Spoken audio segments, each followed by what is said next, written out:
Hi hello ఈ రోజు ఒక డిఐవై వీడియో చేసేద్దాం. ఇదేంటంటే మాయిశ్చరైజర్ ఇంట్లోనే సింపుల్ గా ఎలా చేసుకోవాలో చూపిస్తాను. దీని వల్ల యూజెస్ ఏముంటాయో అన్ని నేను ఈ వీడియోలో షేర్ చేస్తాను. అండ్ వీడియో లాస్ట్ వరకు చూసి నచ్చితే గనుక లైక్ చేయండి. మిక్సింగ్ బౌల్ గా ఈ కొబ్బరి షెల్ యూజ్ చేస్తున్నా, కొంచెం ఎస్థెటిక్ గా ఉంటుందని. ఫస్ట్ ఇంగ్రీడియంట్ ఎలోవెరా 2 స్పూన్స్ తీసుకుంటున్నా. మీకు ఏ బ్రాండ్ నచ్చితే ఆ బ్రాండ్ ఎలోవెరా జెల్ తీసుకోండి. స్పెసిఫిక్ గా ఇదే అని ఏం లేదు. నేను ఫస్ట్ ఈ స్మాల్ 2 స్పూన్స్ తోనే ట్రై చేస్తున్నా. ఇది కనుక మనకి సెట్ అయితే ఎక్కువ చేసుకోవచ్చు. మీరు కూడా అలాగే చేయండి. ఇది మనం ఎన్ని రోజులైనా స్టోర్ చేసుకోవచ్చు.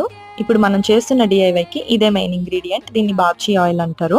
సో మనకి అమెజాన్ లో ఏది రివ్యూస్ బాగున్నాయో అది మీరు తీసుకోవచ్చు. ఏ బ్రాండ్ అయినా పర్వాలేదు. ఒక్క స్పూన్ యాడ్ చేస్తే చాలు. నేనైతే ఇక్కడ వీడియో క్యాప్చర్ అవ్వలేదని ఇంకొక స్పూన్ యాడ్ చేసా అంతే. తర్వాత రెండు బాగా మిక్స్ చేసేసుకోవాలి. ఈ ఆయిల్ వల్ల హెయిర్ కి స్కిన్ కి చాలా యూజెస్ ఉన్నాయి. ఒకసారి మీరు కూడా రీసెర్చ్ చేయండి.